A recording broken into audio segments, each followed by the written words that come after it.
Muito obrigado a você que já estava conosco e a você que agora acabou de sintonizar seu televisor no TV a cabo, canal 11, pela TV a cabo net, e você que já estava conosco também pelo www.tvcaravelas.com.br.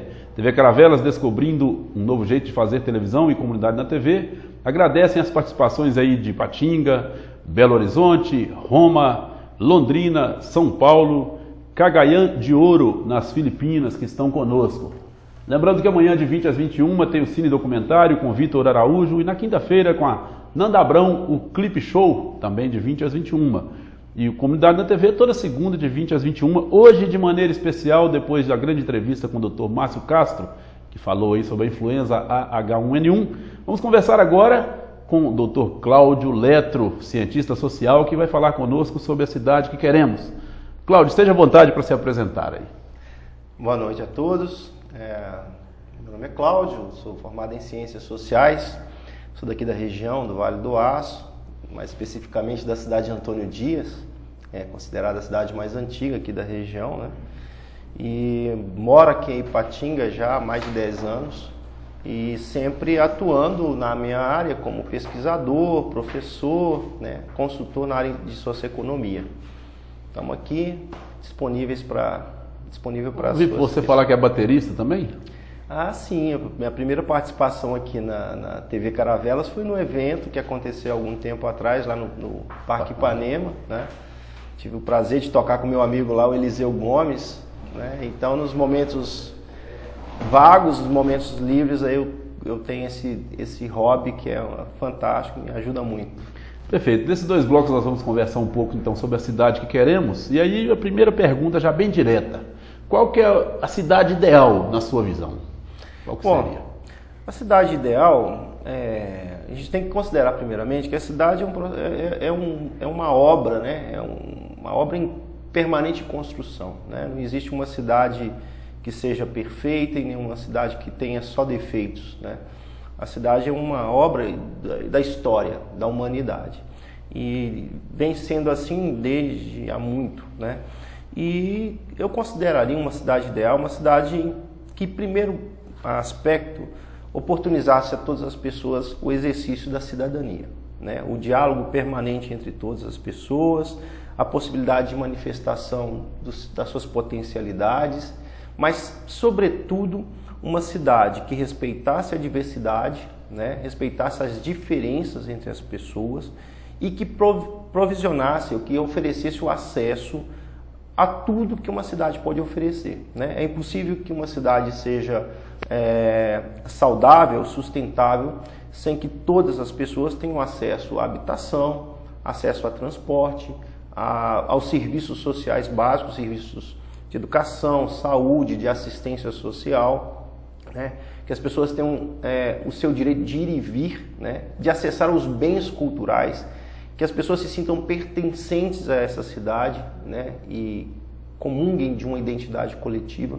Portanto, uma cidade ideal é uma cidade que respeita o direito à cidade, que tem a ver com tudo isso que a gente está dizendo.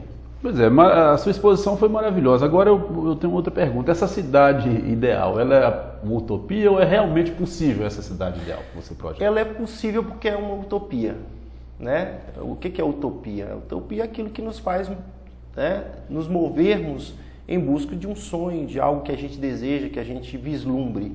E a cidade ideal é uma cidade possível justamente porque a gente tem uma utopia de construí-la, né? No Brasil, por exemplo, existe uma luta que vem desde a década de 60, que é a luta pela reforma urbana, que é uma luta utópica, histórica, né? E ela tem uma série de metas, tem uma série de objetivos a serem cumpridos, e é por isso que a gente acredita que uma cidade ideal é possível, né? Essa cidade que seja democrática, que não tenha exclusão social, né? Que a gente não tenha populações vivendo segregadas em determinados espaços da cidade, sem acesso aos bens sociais básicos, né? Então, ela é possível porque é uma utopia. Porque se a gente não sonhasse, se a gente não tivesse essa utopia, a gente não teria a mínima possibilidade de construir essa cidade ideal. Perfeito. E aí, Cláudio, enquanto você falava, eu já pensei em duas questões que estão interligadas, ao meu ver. Não sei se você vai concordar. você falou de oportunidade para todos. Aí a gente percebe os contrastes. De um lado, uns falam as comunidades da periferia, outros já falam direto a favela mesmo. De um lado, em Copacabana, por exemplo, no Rio de Janeiro. Governador Valadares, você termina de descer o Morro do Carapina, você tem o centro, o bairro Esplanada, Esplanadinha, que é outra realidade social. Aqui em Patinga nós temos muito pertinho também, Cidade Nobre e Vila da Paz. Sim. Como você vê esses contrastes? E depois gostaria que você abordasse duas ciclovias. Uma ciclovia dentro da Avenida Paulista, em São Paulo, e outra ciclovia no Rio, que acabou combinando aí com mortes, né? Pela queda dessa ciclovia. Bom, o processo de formação das cidades brasileiras é marcado pelas contradições, né? São contradições de classes sociais. Essas cidades foram sendo construídas, obviamente, por aqueles que detêm o poder econômico e político, né, ao longo da nossa história, e em função disso, esses contrastes, como você está mencionando, foram aparecendo, né? Então, aqueles que detinham o poder econômico compraram as melhores terras, os melhores espaços próximos aos bens e serviços, né, que a cidade oferece, e foram reservando, diríamos assim, né, os lugares periféricos, os lugares impróprios à habitação para essas populações que não conseguiram acessar a casa, a habitação e o trabalho nas mesmas condições das classes privilegiadas, diríamos assim. Então, o processo de formação das cidades brasileiras é marcado por essas contradições, né?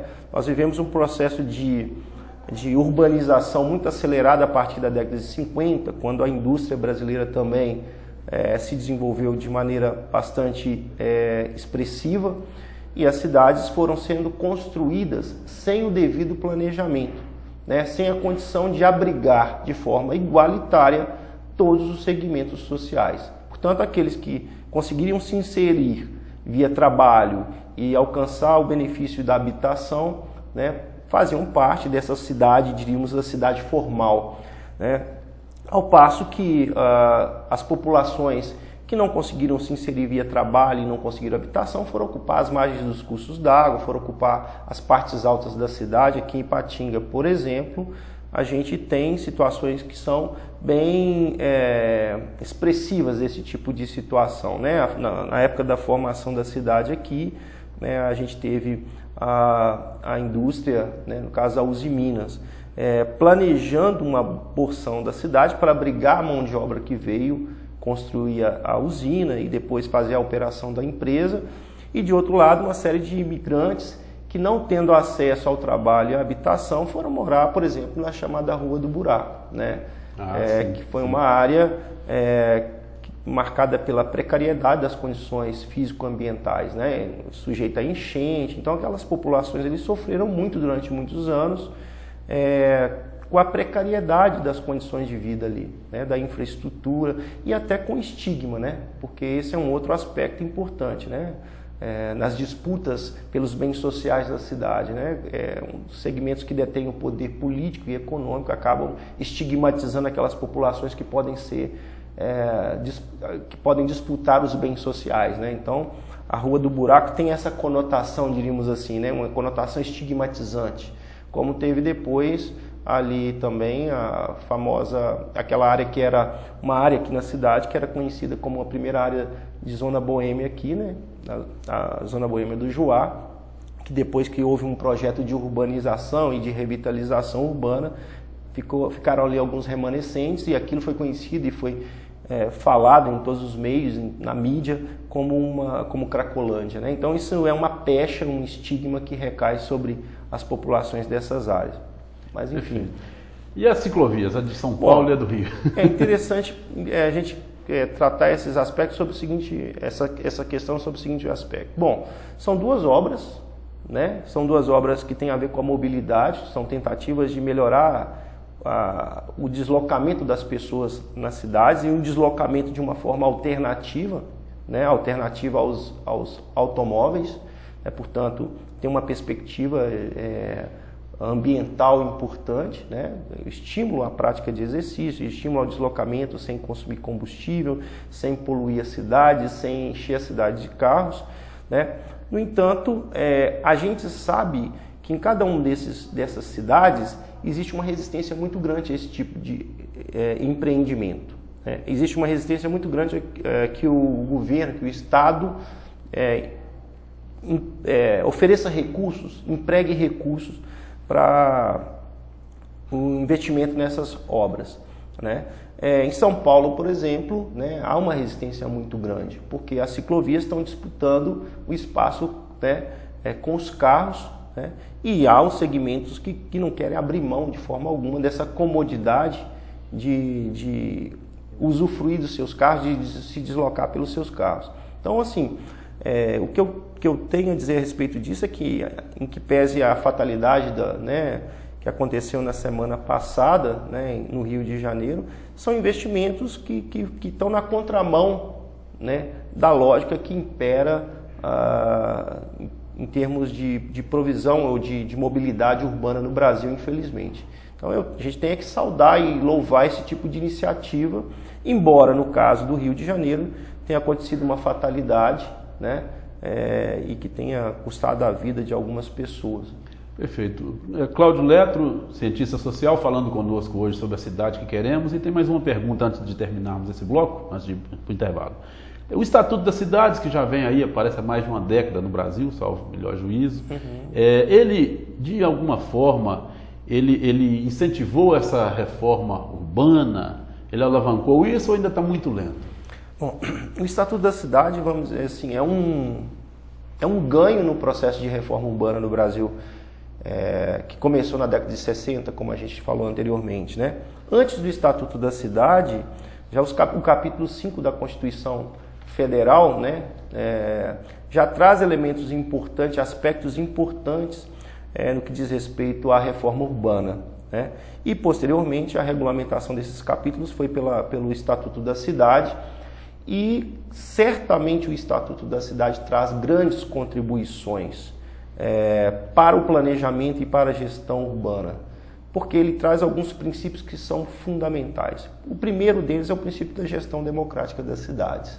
A gente sabe que boa parte do planejamento das cidades brasileiras foi feito de forma centralizada e até certo ponto autoritária, né, atribuindo essa responsabilidade a urbanistas, portanto são obras de gabinete, né, esse planejamento.